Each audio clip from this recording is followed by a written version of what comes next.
Donc ça sera enregistré. Oui.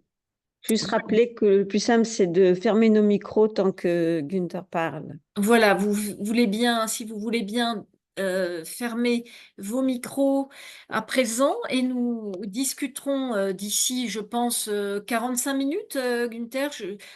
Voilà, nous reprendrons, vous pourrez rouvrir les micros et poser des questions d'ici 45 minutes à 1 heure, suivant le temps que tu auras pour ton exposé. Alors, nous arrivons donc à la 9e conférence de notre cycle. Vous pouvez retrouver toutes les conférences encore une fois, sur le site du RRA. Et effectivement, nous poursuivrons pour ceux qui arrivent aujourd'hui, donc un cycle de conférences sur l'antisionisme est-il la forme démocratique, une forme démocratique de l'antisémitisme. Et nous poursuivrons à la rentrée cette thématique jusqu'en décembre probablement. Voilà, donc nous avons le grand plaisir d'accueillir Günther Jikeli, qui est historien et sociologue et qui est titulaire de la chaire Erna Rosenfeld à l'Institut pour les études contemporaines, pour les études de l'antisémitisme contemporain de l'Université d'Indiana. Et il dirige également le groupe de recherche en traduisant la haine en ligne, finalement, social media and hate, la haine en ligne. Et donc, il est professeur associé en études germaniques et en études juives. Il mène des travaux de recherche sur l'antisémitisme en ligne et hors ligne au XXIe siècle. Donc, il est membre associé d'un laboratoire de recherche en France qui est le GSRL du CNRS et il est co-auteur avec Joël Alouche Benayoun, Paul Zawadzki et Claudine Athias Donfut d'un livre qui est paru dans notre collection, la collection du RRA, donc chez Hermann, L'antisémitisme contemporain en France, rémanence ou émergence. Voilà, il a commis plusieurs articles depuis le 7 octobre et nous allons l'entendre parler de l'antisémitisme dans les universités américaines. C'est un sujet que nous n'avons pas encore abordé dans ce cycle de conférences qui est d'actualité, évidemment, et nous avons des informations chaque jour de cet antisémitisme, antisionisme dans les universités, dans le monde entier, pas uniquement aux États-Unis. Mais lui va donc se consacrer là à l'antisémitisme dans les universités américaines. Voilà, je te laisse la parole, Günther, à présent. Merci beaucoup, Céline, et merci beaucoup à toutes et tous de venir de m'écouter pendant à peu près 45 minutes et j'espère on peut avoir le temps après de discuter. Et la plupart de ce que je vais dire aujourd'hui sera publié dans quelques jours avec plus de détails dans la revue Cité. Mais je vais commencer avec une citation. L'humanité, nous en aurions certainement un peu besoin. Depuis l'attaque du Hamas, je ne sais plus ce que ça doit être. Ces mots de Elfriede Jelinek, lauréate du prix Nobel de littérature, expriment bien le désespoir que je ressens, et peut-être vous aussi, face à l'horreur génocidaire du 7 octobre, face à ces relativisations, ces justifications, et face aux attaques contre les Juifs dans le monde entier depuis.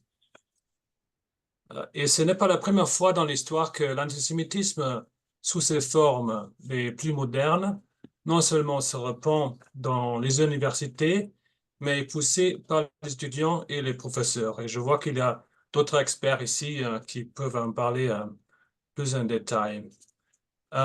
Dès le 7 octobre, les étudiants de l'une des plus élitistes des universités américaines, Harvard, se sont réunis pour exprimer leur solidarité totale avec les Palestiniens.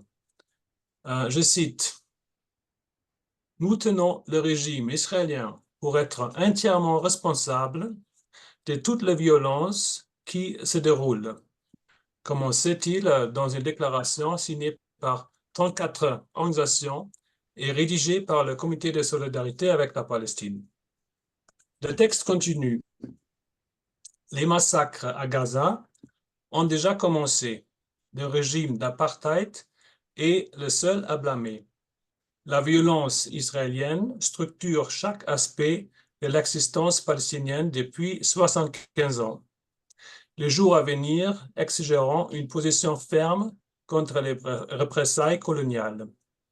Nous appelons la communauté de Harvard à prendre des mesures pour mettre fin à cette analysation des Palestiniens. Poursuit le texte, le jour même du 7 octobre. Pas un mot sur la Hamas, qui ne cache pas sa lutte meurtrière et sans concession contre les Juifs. En revanche, tous les mots-clés de la lutte anticoloniale étaient là. Israël était accusé d'apartheid et d'annexation des Palestiniens. Une certaine mégalomanie transparaît également dans la demande faite à l'université d'Harvard d'arrêter le génocide des Palestiniens.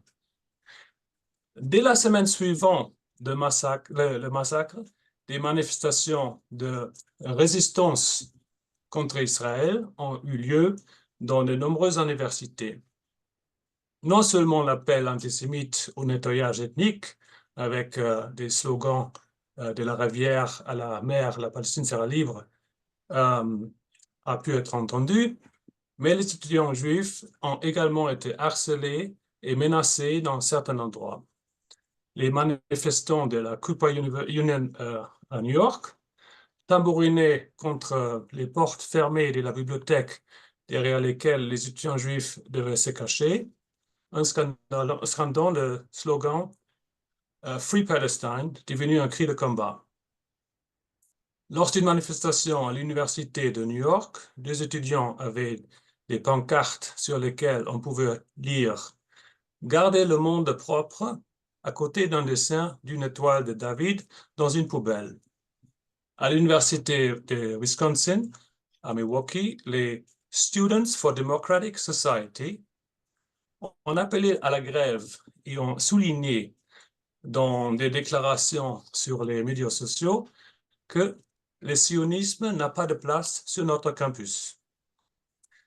Les étudiants de l'université George Washington ont projeté gloire à nos martyrs, donc Glory to our martyrs, et libérer la Palestine de la rivière à la mer sur le mur extérieur de la bibliothèque universitaire. Les étudiants de l'université de North Carolina ont appelé l'université à boycotter toutes les entreprises israéliennes et les entreprises qui ont soutenu Israël. D'autres ont organisé un boycott de Starbucks et de McDonald's parce qu'ils considéraient que ces entreprises soutenaient Israël. Il y a eu des menaces contre des étudiants juifs, y compris dans mon université. Heureusement, les violences physiques contre les étudiants juifs ont été rares jusqu'à présent. Mais la mobilisation pro-palestinienne et un parti pro-Hamas dans les universités a bien sûr des effets sur les étudiants juifs. C'est ce que montre aussi un sondage réalisé fin 2023. La majorité des étudiants juifs interrogés dans plus de 50 universités se sont dit préoccupés par l'hostilité à l'égard des juifs sur leur campus. La majorité d'entre eux ont déclaré avoir vu des images antisémites sur leur campus. Selon l'université, entre 14 et 24% des étudiants juifs ont déclaré avoir été personnellement victimes de harcèlement ou d'insultes sur le campus. Et ça, c'était l'année dernière. Après la vague des camps de protestation fin avril, je suppose que le nombre a considérablement augmenté. Les affiches avec les photos des otages ont été souvent dégradées ou arrachées. Le fait que les Israéliens soient des victimes et menacés de mort ne correspond pas à la vision binaire du monde du point de vue du postcolonialisme, et cela doit être balayé et littéralement arraché des murs des campus. Les professeurs ont également fait preuve de peu d'empathie, que ce soit pour les victimes israéliennes ou pour les étudiants juifs. Et ce sont souvent les professeurs qui nourrissent et enflamment le sentiment anti-israélien sur le campus. Une étudiante juive de mon université, ici, m'a montré une photo qu'elle avait prise d'un de mes collègues en train de déchirer l'affiche d'un otage israélien. Ce collègue est connu pour son anti-israélisme. Il n'y a pas seulement eu des déclarations de professeurs individuels qui ont cherché à justifier ou à excuser le massacre, mais aussi des lettres ouvertes rédigées en commun qui avaient à cœur d'insister sur le droit, droit à la résistance, entre guillemets. Selon une lettre de 144 professeurs de Columbia, je cite, « On pourrait considérer les événements du 7 octobre comme un peuple occupé exerçant son droit à résister à une occupation violente et illégale. » La plupart des dirigeants universitaires, donc leur président, qui ne manquaient pas de mots clairs lorsqu'il s'agissait d'autres questions politiques ou sociales mondiales, ont eu du mal à nommer le massacre ou le pogrom en Israël en tant que tel et à condamner les expressions de solidarité avec la, entre guillemets, résistance palestinienne, c'est-à-dire la masse, ainsi que les slogans antisémites lors des rassemblements organisés sur le campus, sur leur campus même. Au grand désespoir des étudiants et des enseignants juifs, il a fallu, dans de nombreux endroits, y compris mon université, une pression massive de la part des anciens étudiants, des donateurs et des hommes politiques pour que les présidents d'université fassent une déclaration publique condamnant le pogrom du Hamas et les incidents antisémites sur leur campus. Lorsque l'antisémitisme a été condamné, cela s'est souvent fait en même temps que la condamnation du racisme envers les musulmans, improbablement appelée islamophobie. Lorsque le Congrès américain a auditionné fin 2023 les présidentes de 3 des plus prestigieuses universités du monde, Harvard, les MIT et University of Pennsylvania, leur incapacité à condamner sans équivoque les appels au génocide contre les Juifs sur leur campus a laissé des millions de téléspectateurs dans le monde entier perplexes et consternés.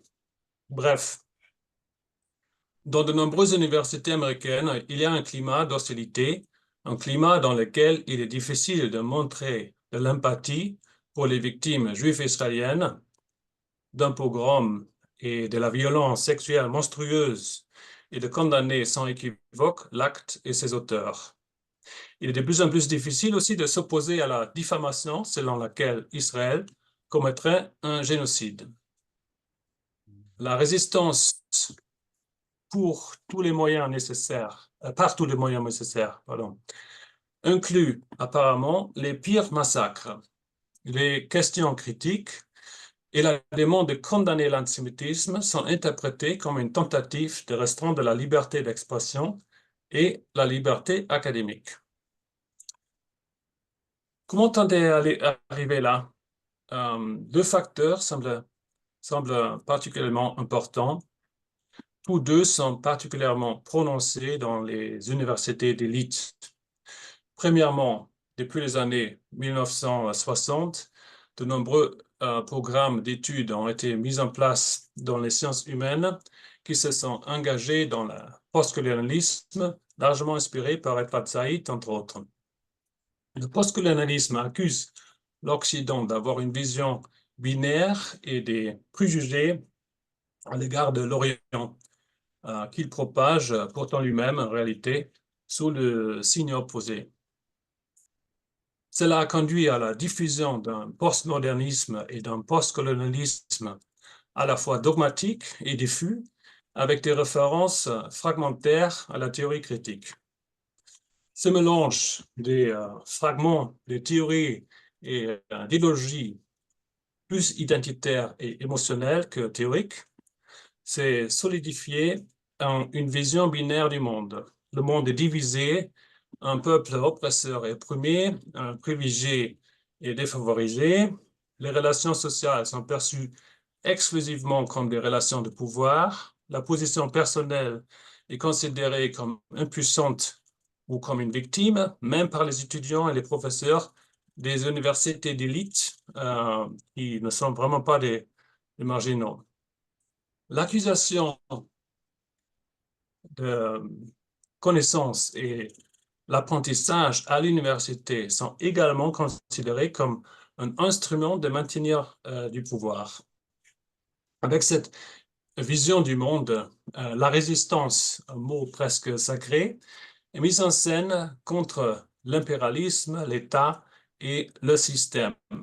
Mais il ne s'agit pas de résistance contre tous les États, contre tous les impérialismes, contre toutes les structures patriarcales, du moins en dehors de l'Europe et de l'Amérique du Nord. La résistance se réfère principalement à l'antagonisme contre les États-Unis et Israël. Ces derniers étant une cible socialement beaucoup plus facile, bien sûr, surtout aux États-Unis. Les contradictions sont évidentes. L'antisémitisme se présente ici comme une glue formidable pour maintenir la cohésion de cette vision du monde contradictoire. Les Juifs dérangent dans cette vision simpliste du monde.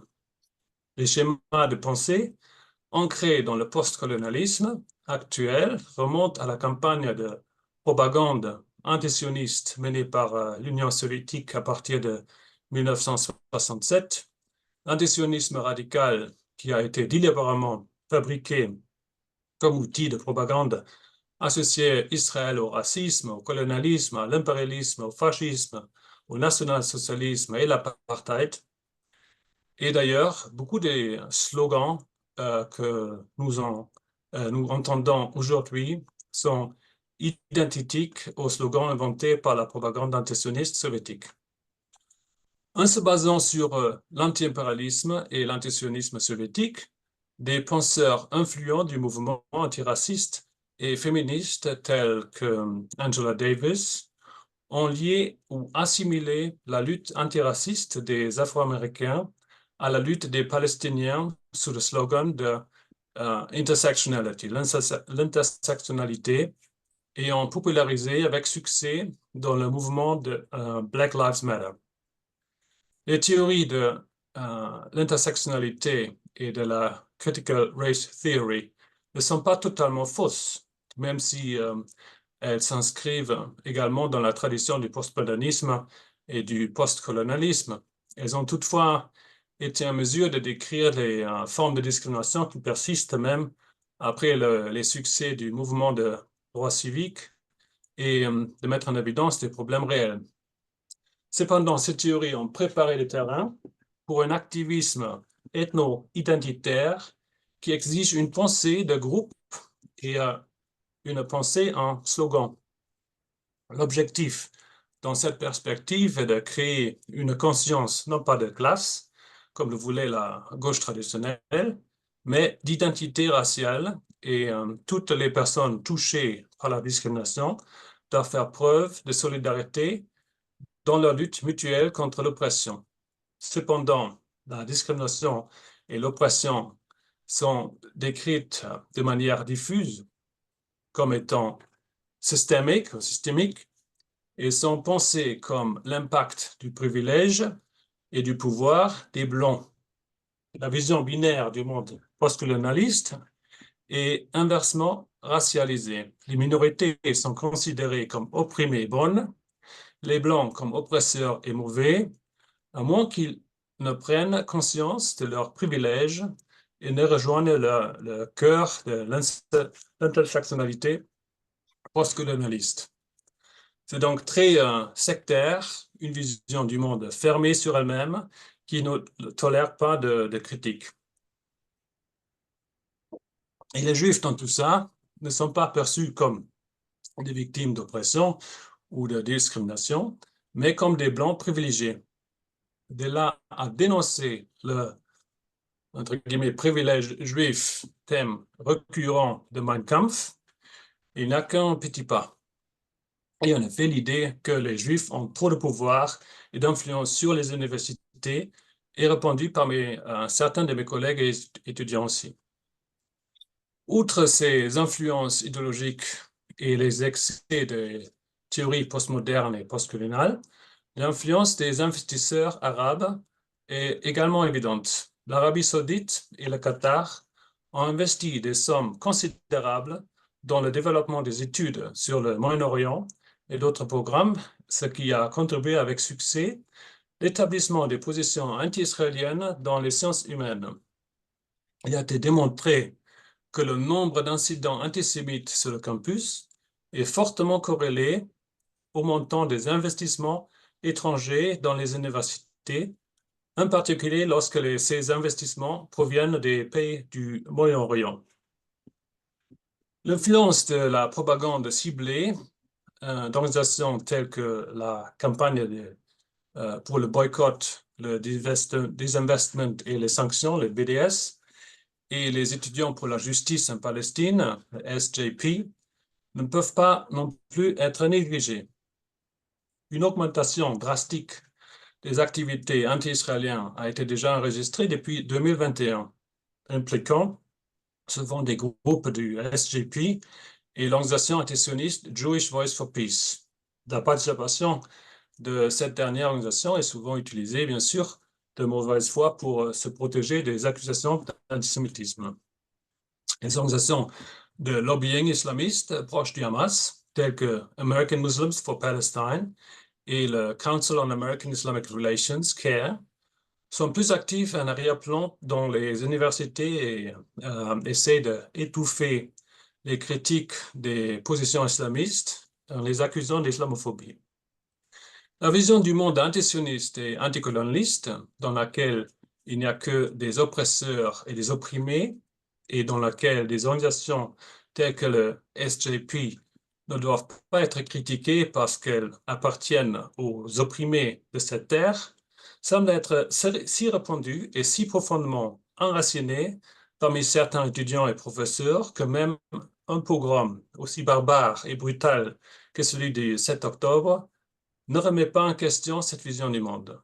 Au contraire, pour maintenir cette vision du monde, il faut accuser les Juifs. Donc, oui, c'est clairement une nouvelle vague de l'antisémitisme depuis le 7 octobre, mais elle existait déjà auparavant et pas seulement sous la forme de l'antisionisme. Ce qui est nouveau, c'est qu'il est plus ouvert, plus agressif, plus désinhibé et il commence à être de plus en plus organisé aussi. Et dans la dernière partie, j'aimerais bien aborder ce qui s'est passé au cours de ces dernières semaines, lorsque les camps de protestation ont commencé à se former.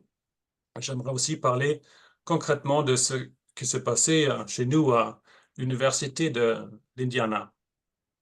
Vous avez probablement tous entendu parler des événements qui se sont déroulés à l'Université de Columbia, les slogans parfois explicitement pro-Hamas, que des centaines d'étudiants ont crié sur le campus de l'Université de Columbia et de manière encore plus radicale devant les portes de l'université était à peine croyable. Notre université, l'Université d'Indiana, dans le Midwest américain, qui n'est pas vraiment connue pour être un foyer d'agitation, a également connu et connaît encore des protestations de ce type. Nous sommes une université publique solide, connue au niveau international par le Jacob School of Music et le Kinsey Institute. Environ 10%, et ça c'est un peu une exception, des presque 50 000 étudiants ici sur le campus sont juifs.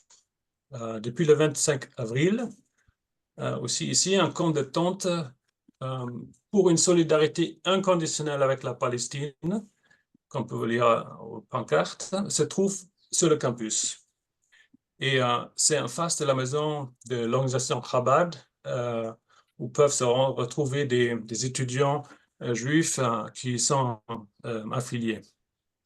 Les slogans verbaux et sur les affiches sont en partie directement dirigés contre eux, et sont du moins ressentis comme tels.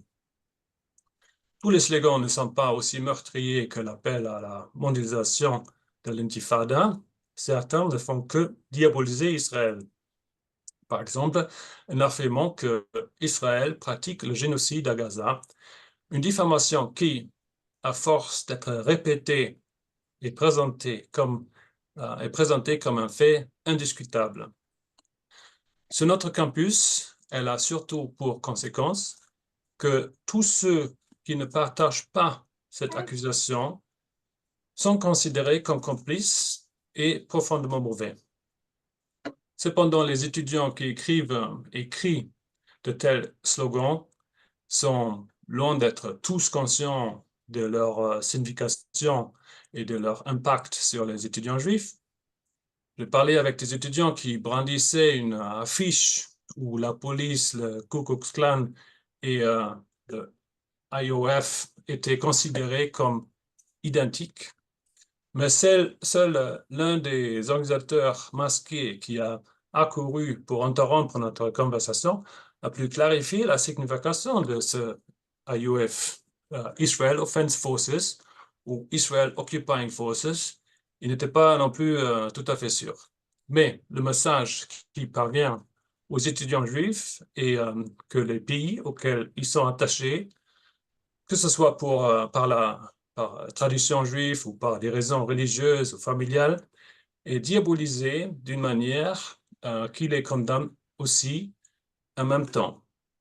Beaucoup d'étudiants protestataires sont peut-être incroyablement ignorants. Ce n'est pas le cas des organisateurs. Parmi eux, une radicalisation sectaire rapide a eu lieu. Peu après le 7 octobre, j'ai discuté avec le président du Palestine Solidarity Committee, le PSC, de notre université sur la radio de l'université. Même si nous n'étions pas d'accord sur de nombreux points, il a condamné la Hamas, du moins en privé, après l'émission. Et il a demandé à les connaissances juives si elle allait bien. Il y a quelques semaines, j'ai consulté son profil Twitter. On pourrait y lire « Glory to Hamas ». Israël est pour lui je cite, une société démoniaque, impossible à changer, qui n'a jamais eu et n'aura jamais le moindre droit à l'existence. Il assimile les sionistes, c'est-à-dire tous ceux qui ne condamnent pas Israël, aux nazis. Les sionistes, écrit-il, sont, je cite, les indigènes de l'enfer. Le PSC appelle à la protestation sur le campus et rend compte en permanence du compte de protestation sur sa page Instagram. Celui lui vaut de nombreux applaudissements, y compris de la part d'un compte iranien nommé Mahdi Alavi. Ce compte encourage les étudiants à lire la lettre de Ayatollah Khomeini à la jeunesse d'Europe et d'Amérique du Nord. Cela a suscité des réactions d'amour et d'applaudissements dans les commentaires, mais aucune objection. Un autre leader de protestation qui s'est particulièrement bien chauffé les autres étudiants au mégaphone, donc donne également un aperçu de sa pensée sur les médias sociaux. Au sujet de l'armée israélienne, il écrit sur Twitter, je cite, « Ils ont menti sur les viols de masse pour pouvoir commettre eux-mêmes des viols de masse, niant ainsi la violence sexuelle d'une brutalité inimaginable des tueurs du 7 octobre. » Et il apprécie également la Hamas. Il estime qu'il est, Hamas, je cite, moralement supérieur à Israël à tous les égards pertinents. Que peut-on répondre à une telle propagande pro-Hamas? Les étudiants juifs ont fait jouer de la musique à fond, même lorsque les prières musulmanes étaient célébrées séparément pour les deux sexes dans ce encampement. les étudiants juifs ont rendu hommage aux otages et ont posé avec les drapeaux israéliens devant le camp de tentes, où il se trouve au moins 2 sympathisants du Hamas. Et nous avons aussi créé un groupe des membres de l'université pour Israël qui a organisé une manifestation sur le campus contre la propagande du Hamas. Nous attendons maintenant de voir ce qui va se passer au prochain semestre qui va commencer en août. Revenons à Harvard. Le Harvard Jewish Alumni Alliance vient de publier un rapport intitulé « La terre qui nourrit les camps de protestation ». Et les conclusions de ce rapport sont les suivantes. Je cite, « Il existe un environnement anti-israélien et anti-juif omniprésent sur le campus. Les étudiants juifs et israéliens sont confrontés à l'ostracisme, au harcèlement et même à la haine, non seulement de la part de leurs pairs, mais aussi de la part des enseignants. L'enseignement dispensé à Harvard a systématiquement sémé et répandu les graines de la haine à l'égard d'Israël et des Juifs. » Fin de citation. Ce n'est évidemment pas seulement mauvais pour les étudiants et les professeurs juifs, mais aussi pour l'université dans son intégralité. Peut-être on peut en discuter de ça plus en détail. Nous nous battons pour conserver une partie du véritable esprit universitaire qui permet des discussions libres. Comme nous le disons ici, les universités devraient enseigner comment penser et non ce qu'il faut penser. Et avec ça, je veux ouvrir le débat et on peut bien peut-être aller dans plus de détails sur mon université ou sur d'autres. Merci. Merci beaucoup, Günther. Alors, est-ce que ça suscite des questionnements chez certains? Est-ce que vous auriez envie de réagir? Oui, moi j'aimerais poser une question. Oui, Pierre-André, bonjour. Voilà, je remercie Günther d'avoir brossé ce tableau inquiétant, bien sûr, et en insistant sur le fait que les États-Unis jouent le rôle d'un modèle, en fait, de mobilisation à la fois anti-israélienne et anti-juive aujourd'hui, et notamment le monde universitaire états-unien. Alors, moi, je voudrais poser la question, est-ce que vous pourriez, Günther, préciser ce qui est proprement nouveau dans la flambée anti-juive depuis le 7 octobre, voyez-vous, vraiment, depuis le 7 octobre. Et ma question à deux volets en quelque sorte. S'agit-il d'un antisémitisme classique avec habillage antisioniste qu'on connaît depuis longtemps, plus explicite? Est-ce qu'il s'agit simplement du passage du relatif implicite au super explicite? Ou bien est-ce qu'il y a un soutien marqué envers des groupes islamo-djihadistes comme le Hamas, qu'on appelle terroriste à juste titre, mais comme vous savez, le mot terrorisme est un mot analysé. Enfin, comme vous l'avez souvent rappelé, le mot antisémitisme, et moi aussi d'ailleurs, le mot antisémitisme doit être également questionné. Mais enfin, pour la commodité des conversations, on fait comme si tout le monde était d'accord, tout le monde savait ce que c'était. Mais en fait, voilà, est-ce que au fond, il y a une normalisation idéologique du terrorisme islamiste, parce que islamiste, pas n'importe quel terrorisme, le terrorisme islamiste. Voilà ma question. Merci beaucoup déjà pour participer à cette réunion ici et pour cette question. Je me suis demandé aussi cette question, qu'est-ce qui est vraiment nouveau? Parce que beaucoup des formes, on a déjà vu avant. On a vu l'antisionisme, mais aussi cette fascination pour l'islamisme peut-être parce que c'est très radical dans plusieurs plans, mais aussi sur le plan génocidaire contre les Juifs.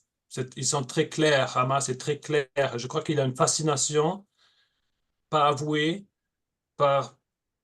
parmi beaucoup des supporters d'Hamas, qui justement, même s'il dénie, comme je viens de citer, cet jeune homme qui est un des agitateurs qui aime bien Hamas, il nie aussi euh, la violence sexuelle. Mais je crois qu'il y a une fascination quand même, justement pour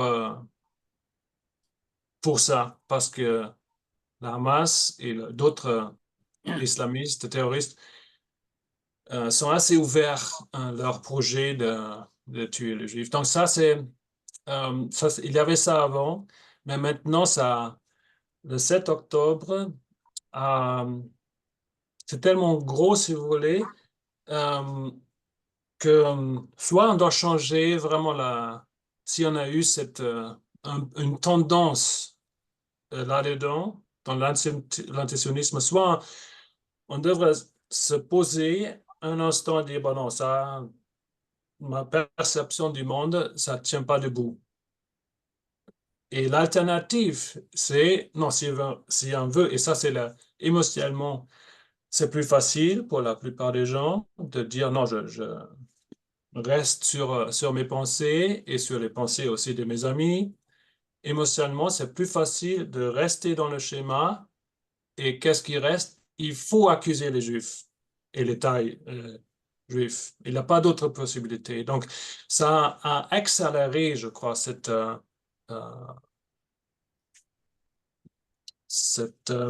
vraiment un mouvement, c'est pensée. Et, voilà, ça, c'est une chose. Et quand je suis arrivé aux États-Unis il y a 8 ans, 9 ans presque, il y avait une grande différence. Donc, si, j'ai travaillé aussi avant, j'ai travaillé à Paris pendant, j'organisais des séminaires. Je me rappelle d'un collègue qui m'avait dit, c'était en 2013, je crois, 2014, donc un universitaire qui des fois allait en Israël pour visiter, je crois que sa nièce. Et il m'a dit, ben, je dis à aucun de mes collègues que je vais en Israël parce que je n'ai pas envie qu'ils me font des reproches que pourquoi je soutiens ce pays.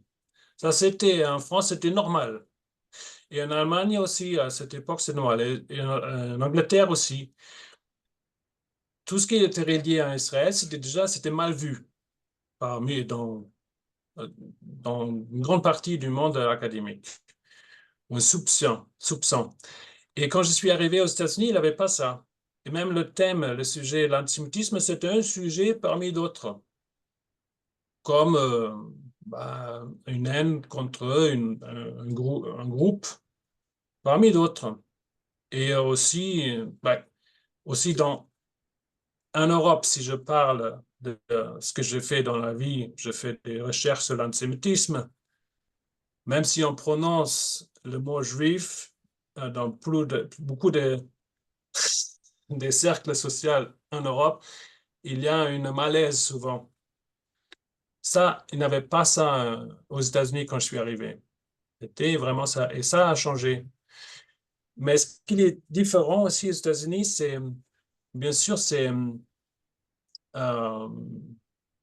on voit maintenant cette radicalisation qui est peut-être plus prononcée que dans d'autres pays, mais il y a aussi une résistance contre ça. Donc, il y a des organisations juives ou aussi pas juives, mais qui sont présents. Et sur notre campus, s'il y a 10% des étudiants juifs, ça fait entre 4 et 5 000 étudiants juifs, que ça fait une masse où tu ne te sens pas seul. Et je crois que ça, c'est aussi une différence. Donc, c'est possible de s'organiser contre ça. Donc, c'est assez complexe comme situation. Mais ce qui a changé, je crois que c'est, voilà, ce choix qu'on doit faire après le 7 octobre, qui est assez binaire. Et voilà. Et maintenant, c'est très difficile, comme je dis, cette accusation aussi dans les discussions que j'ai avec des collègues. Si j'objecte sur cette accusation qu'il y a un génocide maintenant à Gaza, les gens me regardent comme si je venais d'un autre monde. Et ça a changé. Ouais, je voudrais ajouter un autre facteur, peut-être plus large. Alors, est-ce qu'à votre avis, il n'y aurait pas sur les campus, donc lié à la jeunesse, à ses goûts, à ses modes, etc., il y a une demande de radicalité qui se traduit par une demande de violence où on retrouve le thème décolonial, postcolonial, wokiste, etc., peu importe les termes ici, de critique de l'Occident démocratique, parce que la démocratie, ce n'est pas l'intransigeantisme, ce n'est pas le dogmatisme, le sectarisme, c'est la négociation. Or, la négociation devient suspecte. Mais vous, donc, la démocratie libérale, à travers la sacralisation de la résistance du Hamas, d'un groupe terroriste, cette critique, finalement, trouve un débouché dans l'antisionisme exterminateur, dans l'antisionisme génocidaire, qui n'a rien à voir évidemment avec la critique de la politique de l'État d'Israël. Il faut toujours rappeler que antisioniste se dit en plusieurs sens. Est-ce que vous ne croyez pas donc qu'il y a une demande de radicalité antidémocratique et antilibérale, alors libérale au sens français, enfin de libre discussion, etc., dans la mesure où ce rejet, au fond, d'Israël euh, est une traduction idéologique possible. Voilà. Je ne suis pas sûr si j'ai bien compris votre question. Je vois plutôt que la plupart des étudiants la plupart des étudiants ne participent pas, hein, aux protestations parce que nous, on a presque 50 000 étudiants ici sur le campus et ceux qui font la protestation sont peut-être, je sais pas, 300, 400, peut-être 500 peut-être. Donc, c'est une petite minorité. Et entre ceux qui peuvent même pas répondre à ce qu'il est écrit sur leur pancarte, et les organisateurs, il y a aussi une différence là. Donc, et je vois ça plutôt plutôt pas très idéologisé en fait dans le sens qu'ils savent, qu'ils sont savants d'une théorie derrière. C'est plutôt flou, c'est plutôt avec des émotions. Donc c'est pas vraiment pensé. Euh, Oui, je comprends. Mais c'est ouais. justement, je me tiens au niveau de l'émotion. Il y a une demande émotionnelle, voyez-vous. Mhm. Être radical, entier. Je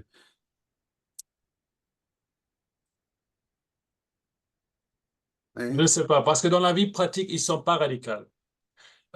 Ils sont verbalement radicaux. Ils disent, ouais, il faut la résistance, mais Mhm. je veux dire, ils sont pas une vie, je veux dire, extraordinaire. C'est plutôt ce que c'est pas sur le online peut-être, mais Oui, mais c'est le phénomène des minorités. Rappelez-vous les minorités étudiantes en 67-68 en Europe et aux États-Unis. C'était bien des minorités, mais qui c'est donnaient vrai. le ton. Elles donnaient le Ouais. ton. Mhm. Ouais. Et Cohn-Bendit n'a jamais posé des bombes, mais il était quand même radical à sa manière à l'époque. Ouais. Ouais. Ouais. Je pense à des analogies de ce genre, Mm. voyez-vous. Mm. Je vois, je vois. Ouais, mais je sais pas, vraiment, je sais pas, parce que je ne sais pas assez peut-être aussi à l'époque de 68.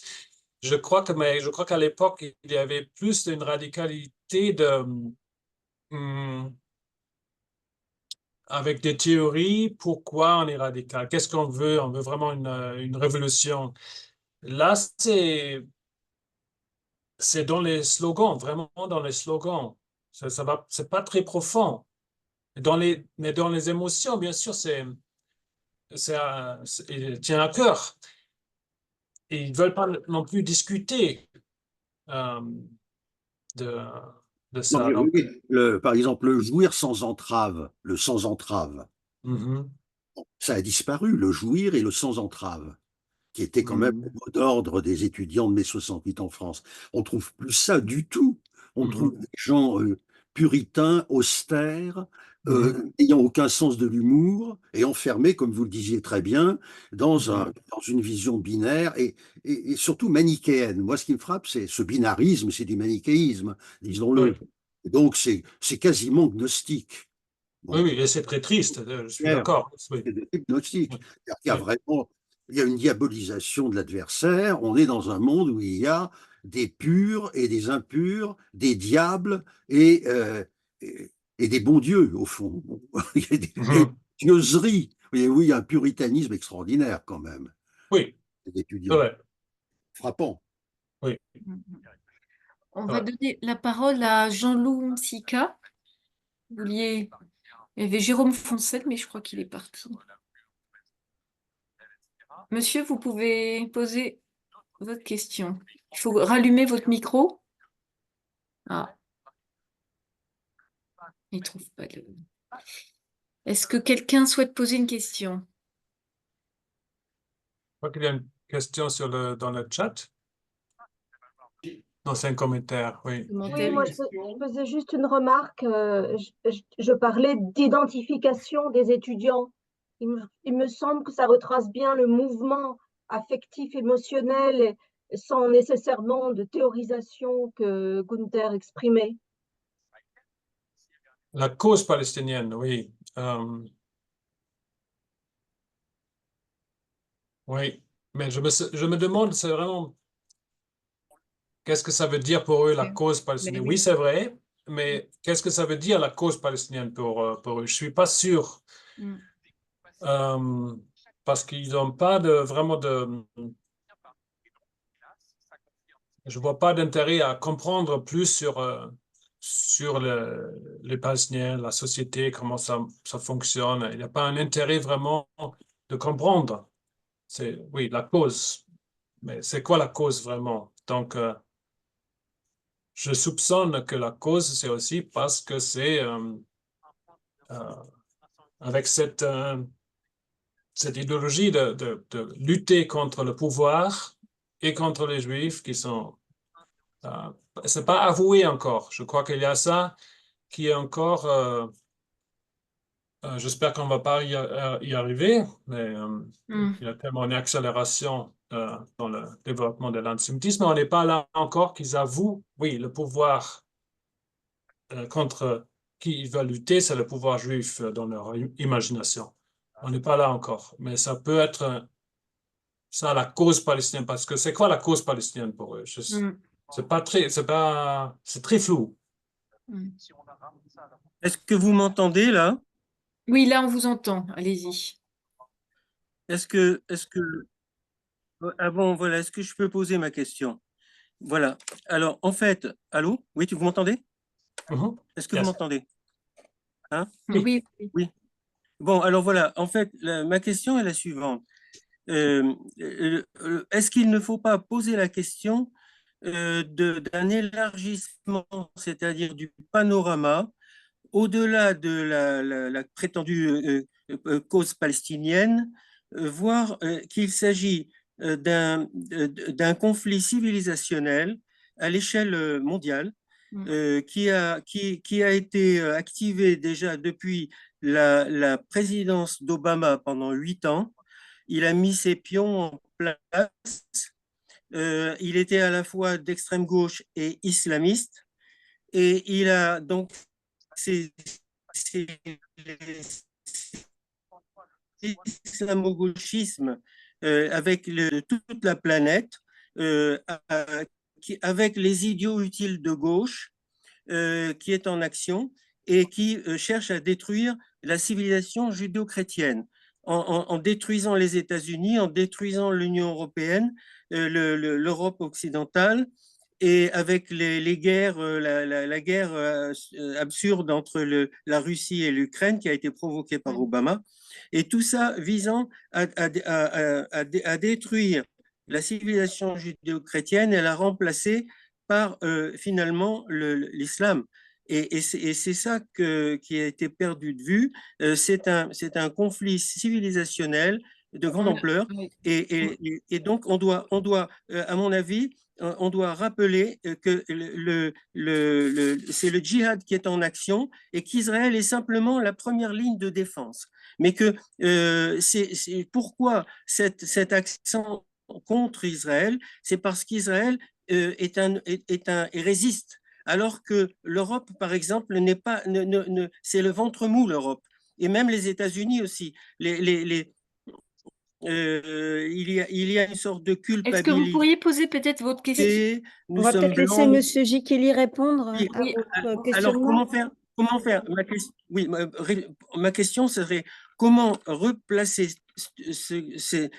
cela dans la perspective d'un conflit civilisationnel entre le djihad et ses idiots utiles de gauche, d'une part, et la civilisation judéo-chrétienne, c'est-à-dire en fait une civilisation qui est commune aux Juifs et aux chrétiens, au monde chrétien, et avec Israël comme première ligne de défense.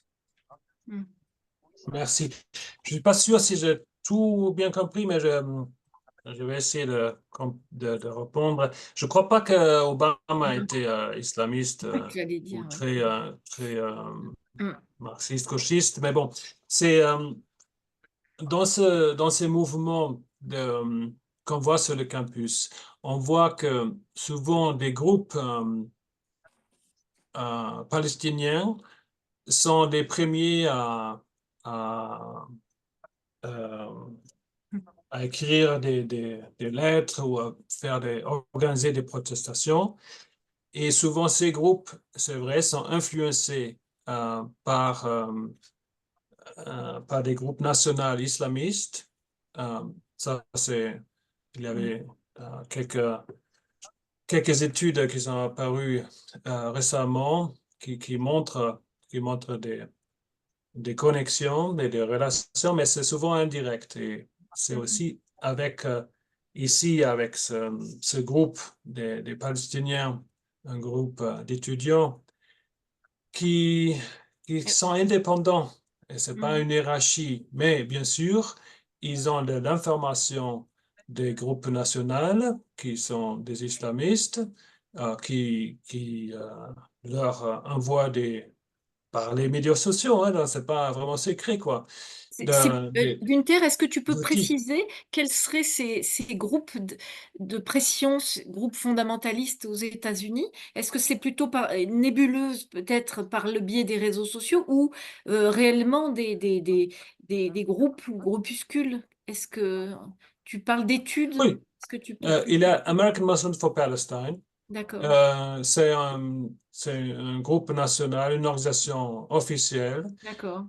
Qui était créé peu après un autre groupe était fermé parce qu'ils avaient ils ont envoyé des fonds à Hamas, donc ça c'est interdit parce qu'Hamas c'est un groupe terroriste. Donc voilà, mais avec plus ou moins les mêmes personnes qui sont apparues dans l'American dans ce groupe. Et d'autres aussi dans le Palestine Solidarity Committee. Et d'autres, il y a un groupe national, mais après, ils appellent ça des chapters qui font sur le campus. Et chaque étudiant, je crois qu'il faut être, je sais pas, 5 étudiants ou 4, je sais pas, peuvent créer une association à l'université qui est officiellement reconnue à l'université. Et ils peuvent demander des fonds un peu, des salles s'ils ont besoin d'une salle. Voilà. Et ces chapitres ou ces groupes sont indépendants. Il n'y a pas une directive. Mais bien sûr, il y a il regarde ce qui se passe au niveau national. Donc, si je vois les formes de protestation, des slogans, beaucoup de choses qui sont vraiment au niveau national, et c'est pas parce qu'il y a une directive qui dit voilà, il faut faire ça, mais c'est diffusé par les médias sociaux. Et c'est à peu près ça comment ça marche. C'est peut-être, c'est pas, je veux dire, ça c'est aussi beaucoup des groupes islamistes marchent maintenant. Hein, il ne faut pas une structure hiérarchique nécessairement. Donc, il a cet impact indirect, il est là. Mais ce qui est beaucoup plus important, je trouve que, oui, il y a ça comme mouvement, mais si c'est pas, si ce serait juste ici le groupe, peut-être il y a sur notre campus, peut-être 15 Palestiniens sur le campus, peut-être 20, mais pas beaucoup plus. Et ceux qui ont organisé, c'est une partie de ceux-là. Donc, on ne peut pas dire que c'est eux qui sont responsables pour ces protestations, pour tout l'antisémitisme qui se montre, parce qu'il y a beaucoup plus de gens qui sont pour qui c'est une bonne occasion, je dirais plutôt. Donc, je crois que ce sera faux, peut-être même dangereux de dire c'est seulement les islamistes qui sont responsables. Oui, ils ont une influence, ils sont peu critiqués, mais ça ne peut pas expliquer ce mouvement presque de masse. Je ne sais pas si... Et c'est cette fascination, bien sûr, qu'on a évoquée déjà pour ces islamistes et pour la cause palestinienne qui fait en sorte que ces groupes minuscules qui ont eu pas trop de succès aussi sur la plupart des campus avant, sont maintenant parmi les leaders de ce mouvement. Oui. Pierre-André, il y a une question Jérôme encore, Foncel, oui. peut-être, Je avant. voudrais, ah, d'accord. J'aurais voulu poser une petite question complémentaire à Günther. Est-ce que je peux? Oui, allez-y. Après, ça sera Jérôme Foncel qui est D'accord, reparti. Oui. d'accord. Non, je voulais savoir si aux États-Unis, vous aviez remarqué une thématisation de la cause palestinienne comme, je cite, entre guillemets, donc, cause universelle. Parce que l'expression de cause universelle a été souvent utilisée et défendue avec des arguments divers, notamment d'origine marxiste, par des gens comme Étienne Balibar, par exemple, et bien d'autres. Et pour les Français, qui sont attachés à l'universalisme, même s'ils ne savent pas toujours le définir correctement, l'idée d'une cause universelle est très séduisante, voyez-vous. Aussi bien d'ailleurs pour certains marxistes qui pensent en termes de dominant-dominé que pour des républicains, des gens de gauche, etc. Voilà. Simplement, est-ce qu'il y a l'équivalent aux États-Unis? Je ne crois pas. Non? Je crois que ça, c'est une pensée de la génération auparavant qui a lutté pour cette cause palestinienne, qui pensait ça comme cause universelle. Et je ne crois pas que c'est maintenant Et je n'ai pas entendu ce mot non plus. Et c'est ce qui rend cette discussion très difficile. C'est devenu ce qu'on a vu aussi dans les débats publics là, quand les présidentes étaient invitées au Congrès de s'expliquer.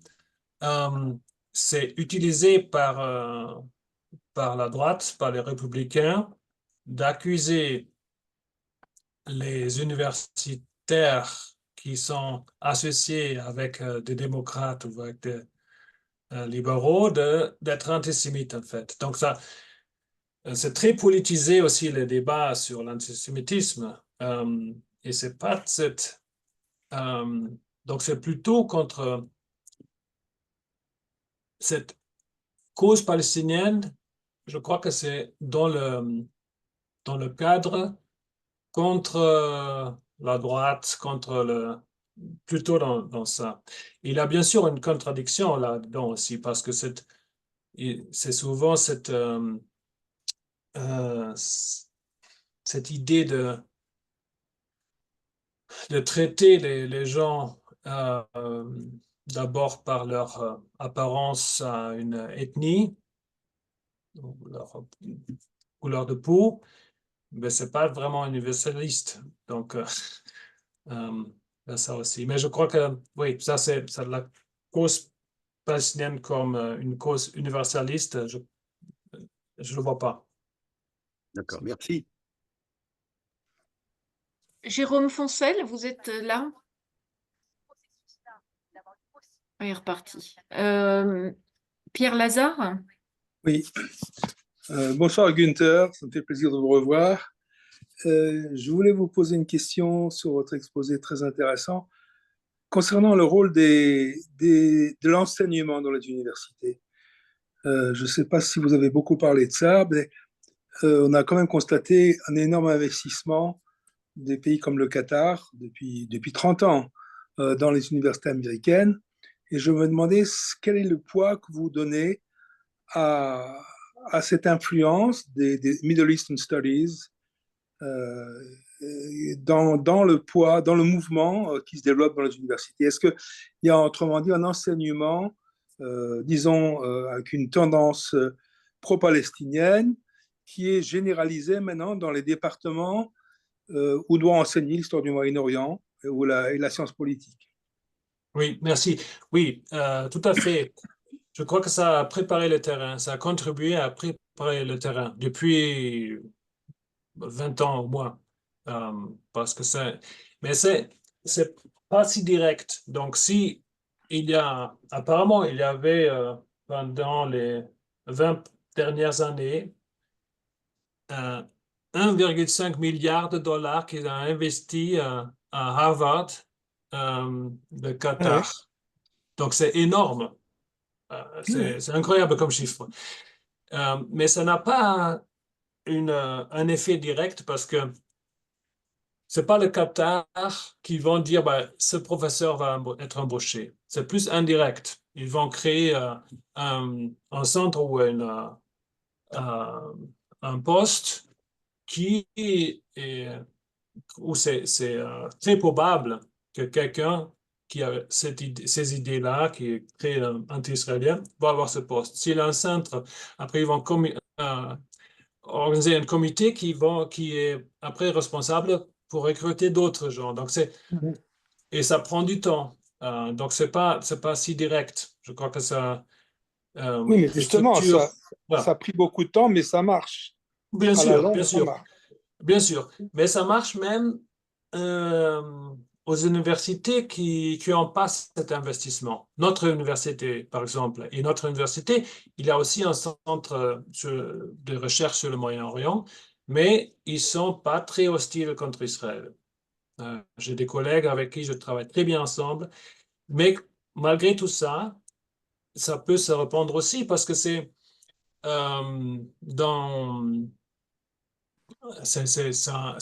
influence bien sûr Harvard et Columbia et des universités comme ça, une influence bien plus grande que juste leur campus. Je veux dire ça, ce qui est accepté de publier, de livres, tout ça. Donc, cette, euh, je crois qu'on n'est toujours pas au même niveau de l'anti-israélisme aux États-Unis, même dans le monde universitaire aux États-Unis, qu'en Europe, parce qu'il y a aussi des organisations qui sont créées, qui sont dans les études du Moyen-Orient, qui ne partagent pas cette approche. Donc, c'est plus diversifié, mais oui, ça a un impact et c'est pas négligeable. Et on voit ça avec les chiffres, bien sûr. Ouais. Merci. Qui souhaite Et si c'est possible, je voulais revenir sur quelque chose qui, moi, me frappe énormément, c'est l'ignorance de nos étudiants. Oui, je l'ai dit. Vous l'avez un petit peu abordé, Günther. Euh, qu'est-ce qu'on peut faire? Est-ce qu'il faut multiplier les cours? Moi, j'ai un cours d'histoire de l'antisémitisme qui est suivi tous les ans. En gros, mon université, il y a 80 000 étudiants. Chaque année, entre 30 et 40 étudiants vont suivre ce cours. Voilà. Vous avez dit comment vos étudiants et les étudiants juifs essayent de répondre à la propagande du Hamas sur votre campus. Vous avez des... vous allez... Est-ce que, parce que vous avez dit, par exemple, le prochain semestre, ça commence en août. Est-ce que vous, personnellement, par exemple, vous avez, ou un groupe, décidé de faire quelque chose de spécifique? Oui, oui. Donc, oui, j'ai décidé que le semestre prochain, je vais enseigner un séminaire sur Israël dans les médias sociaux. Donc, on va parler de tout ça, bien sûr. Et mes collègues aussi, on a formé un groupe nous sommes 60 personnes maintenant, mais plutôt des profs, mais qui enseignent. Il y a des profs qui enseignent la physique, donc c'est pas, vont pas faire un séminaire sur ce sujet-là. C'est sûr. Mais c'est déjà bien d'avoir un réseau avec des gens, on peut organiser des colloques et on est en train de s'organiser. C'est ce qu'on essaie de faire. Et je vois aussi que dans les discussions que j'ai avec des étudiants, j'avais un cours le semestre dernier où peut-être la moitié était plutôt très pro-palestinien, mais ils ont suivi le cours, ils ont apprécié aussi qu'il y avait une diversité de points de vue. Et on peut discuter avec la plupart des étudiants, justement parce que ils ne savent pas grand-chose, mais aussi parce que, en principe, la plupart des étudiants sont curieux, jusqu'à un certain degré en tout cas, mais le problème réel, c'est vraiment plutôt les profs. Et ça, c'est un beaucoup plus grand problème parce que les profs, et ça, c'est aussi une raison pourquoi les présidents des universités disent pas grand-chose et font pas grand-chose. Et à Harvard, on voit ça que c'est presque impossible de faire des réformes parce que les profs vont rester, les étudiants vont partir, les présidents vont partir, mais les profs vont rester. Ils sont là pour toujours. Bon, jusqu'à la fin souvent de leur vie, parce qu'ils ne vont pas à la retraite à 65 ans. Donc, ils sont vraiment là pour la fin de leur jour. Et pour eux, c'est souvent une mission. C'est une forme et là, on peut aussi se demander des raisons psychologiques. Je veux dire, dans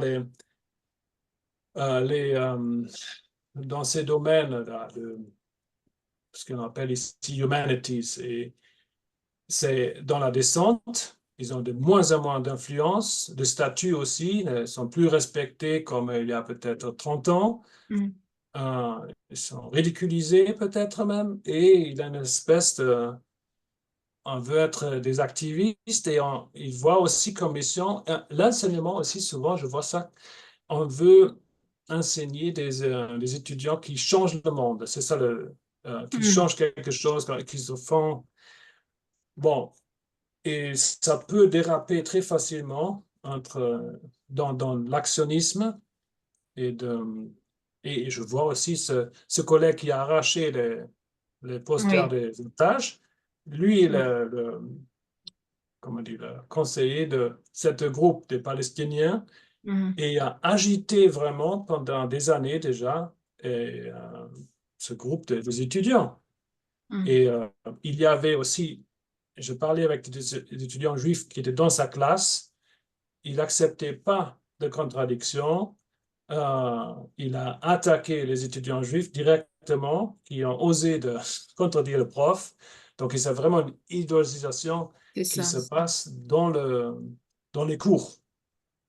Peut-être juste pour rebondir, Martine, ce que tu disais par rapport à l'ignorance, c'est très juste. La différence peut-être avec cette génération de 68 dont parlait Pierre-André Taguieff, est-ce que c'est pas aussi alors c'est vrai que ces étudiants s'abreuvent aux réseaux sociaux, il faut quand même le dire, même leurs connaissances, ils viennent quand même les tirer souvent d'informations fragmentaires sur les réseaux. Est-ce que c'est pas aussi ce qui fait la différence? C'est pour ça que peut-être que tu parles d'ignorance, Martine. On sent que euh, on a quand même Oui. Par rapport à la génération 68, c'est pas du tout. En 68, combien de pourcentage d'enfants avaient le bac et allaient à l'université? On n'a plus du tout le même, la même base à l'université. On n'a pas les mêmes étudiants qu'en 68. Je pense que les étudiants 68 étaient enfin, Mais ils étaient instruits. voilà. Ils étaient instruits. C'est pour ça que. Ils savaient, par exemple, où se trouvait Israël, hein. Moi, j'ai posé Oui, la question à des TD, ils savent même pas. Ils peuvent même pas sur une carte. Et quand on dit de quelle mer il est question, enfin, on a tous vu ça. Ils savent pas de quelle mer on parle. Voilà. nous avons quand même constaté ça dans différentes disciplines. C'est quand même cette fragilité des savoirs depuis 20 ans, la dégradation quand même en tout cas des connaissances de nos étudiants. Enfin, il me semble que c'est un constat que nous faisons tous dans différentes disciplines. Et ça participe aussi je pense de cette ignorance alors ce qu'on voit aussi, c'est ces étudiants qui contestent souvent l'autorité, hein, puisque c'est vrai que ce soit pour une note, je dis ça parce que j'inscris ça dans un contexte actuellement aussi, hein, de contester les notes, de contester l'enseignant, enfin de pouvoir déposer des plaintes. Bon, ça on voit ça aussi beaucoup.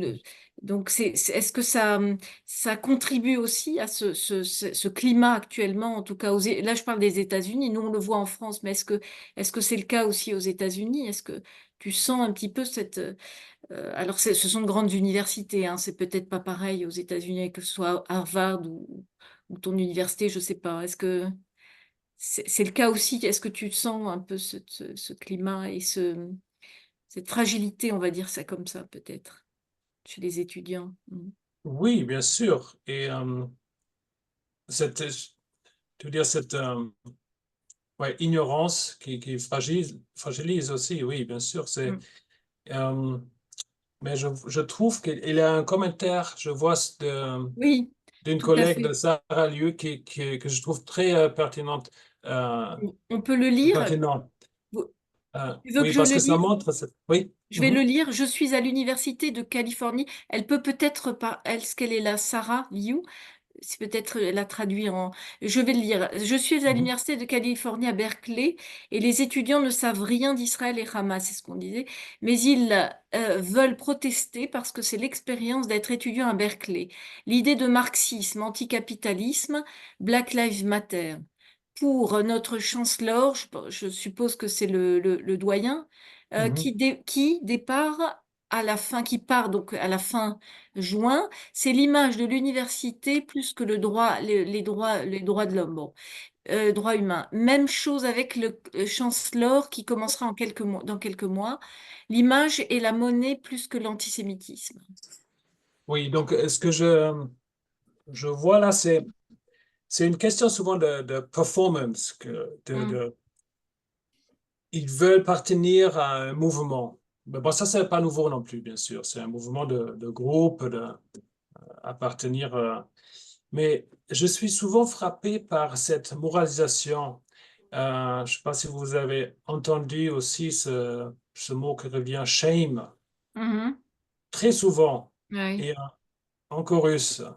Les gens et apparemment, les gens euh, sont impressionnés par ça aussi. Donc, Mhm.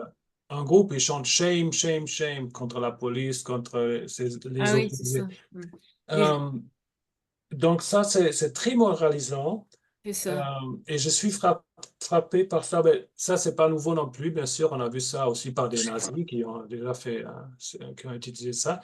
Mais ça, cet puritanisme, peut-être aussi bien sûr, il a cet esprit aux États-Unis qui est très fort des protestants où le shame, Mhm. Ça, c'est très fort. Donc, ça parle peut-être plus beaucoup d'Américains que d'autres. Mais ça, c'est un truc frappant. Et ça, peut-être, c'est en relation avec cette performance Mhm. qui veulent ça. Et c'est pour ça que je crois que c'est pas, ici, c'est pas encore si profond, la cause palestinienne ou la lutte contre les Juifs, tout ça. Ça, c'est, en Europe, c'est vraiment, c'est très, très profond. Ici, Mhm. c'est pas encore si profond. Ah oui. Mhm. Bon, on a vu des choses quand même, la banderole là, de Harvard et les Juifs, j'y ai pas cru quand j'ai vu ça, je me suis dit, ça doit être un montage, c'est quand même consternant hein, de voir ça. Oui, absolument. Non, Mm, et c'est absolument, il y a cette, et c'est en train de mm, s'enraciner. Mais c'est pas, je veux dire, c'est, comme je dis, il a quand même cette tradition. Quand je suis arrivé aux États-Unis, il a 8 ans, c'est quand même, le monde ne change pas complètement en 8 ans, où c'est un thème parmi les autres, qui n'est jamais le cas en Europe, parce qu'avec cette histoire des persécutions des Juifs et bien sûr la Shoah, c'est une autre, ça prend une autre dimension, bien sûr, par l'histoire, qui les gens sont plus ou moins conscients, même s'ils ne sont pas, je ne pense pas, mais ils sont conscients. Et ça n'existe pas ici. Il existe même, je veux dire, la fondation des États-Unis, c'est souvent vu comme la terre promise, quand même. Hein. Donc, il y a cette référence aussi. Donc, mm. et si on voit les sondages de maintenant, malgré tout ça, et c'est un contraste de la France, de l'Allemagne, de l'Angleterre, si on fait des sondages, est-ce que vous êtes plutôt pour Israël dans cette guerre ou pour Hamas? Ben, la plupart est pour Israël ici, hein, Oui. malgré tout ça, ce qu'on voit. Ben, Donc, j'aurais une question supplémentaire sur la dimension victimaire. mhm. Et vous, donc, est-ce qu'il n'y a pas une revanche victimaire sur le plan victimaire, une inversion victimaire, bien sûr, et une jubilation à dire que les Juifs sont capables de génocide? Oui, bien sûr. Une revanche contre la Shoah, finalement, Oui, voyez-vous. bien sûr. Déjà, la Nakba, bon, bien sûr, c'était bon, c'est du mimétisme, rivalité mimétique, etc. Mais là, ça va beaucoup plus loin parce que la Nakba, c'était pas une extermination. Tandis que là, on reproche aux Juifs d'exterminer les Palestiniens. Et vous, donc, là, il faut prendre très au sérieux cette accusation de génocide qui me paraît également une nouveauté, je crois, pas totale, hein, bien sûr, comme vous l'avez dit, les contenus ne sont pas nouveaux, mais il y a une manière de les mettre en scène, un nouveau style anti-juif qui a été inventé à partir du 7 octobre, où on accuse explicitement aujourd'hui les juifs de commettre, pas seulement de vouloir un génocide, ça, on trouvait ça dans la littérature antisioniste depuis 20 ans, mais de commettre actuellement sous nos yeux, etc., un génocide palestinien. Vous voyez, donc cette inversion victimaire me semble quand même importante, une sorte de revanche. Voilà. C'est du ressentiment, bien sûr, il y a beaucoup de ressentiment, une volonté de vengeance et de revanche.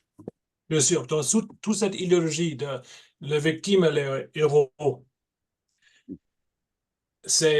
déjà, c'est un peu frappant de penser ainsi.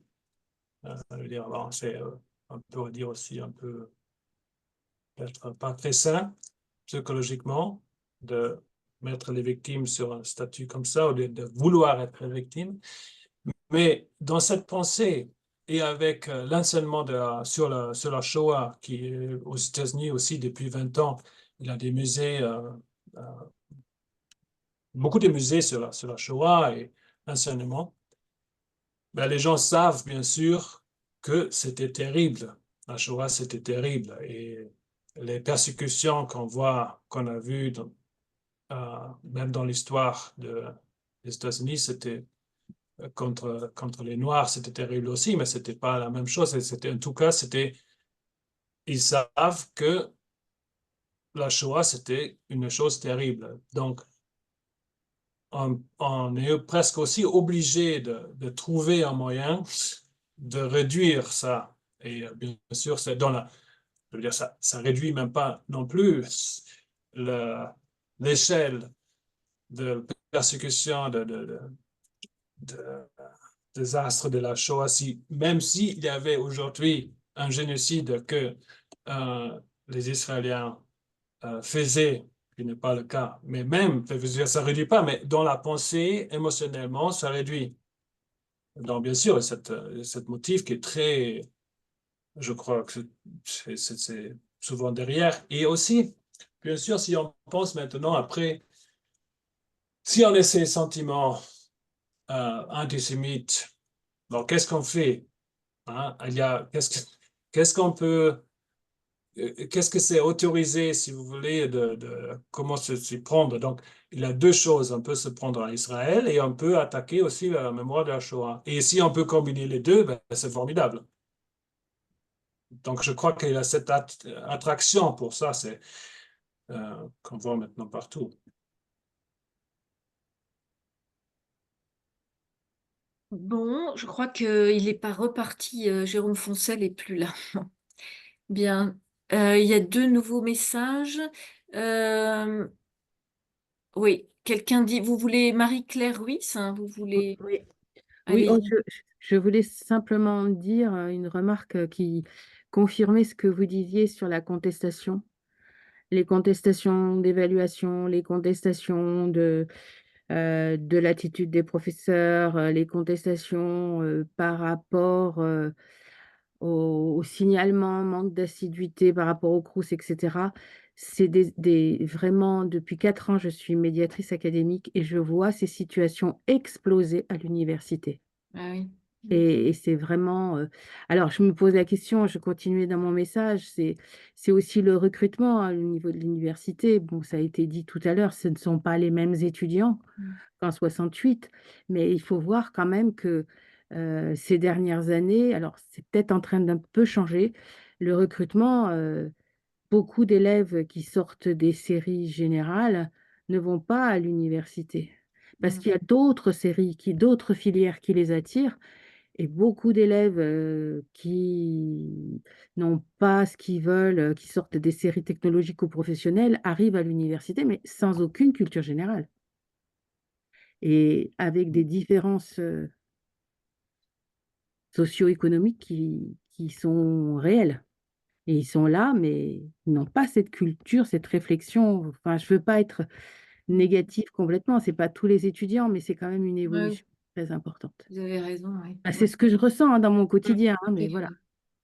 C'est tout, c'était juste ce témoignage. Mais ils sont aussi, du coup, beaucoup plus malléables à toutes ces idées et Tout à à toute fait. cette idéologie victimaire. Tout à fait. Les messages que je reçois, c'est vraiment je suis victime, c'est C'est ça. incroyable.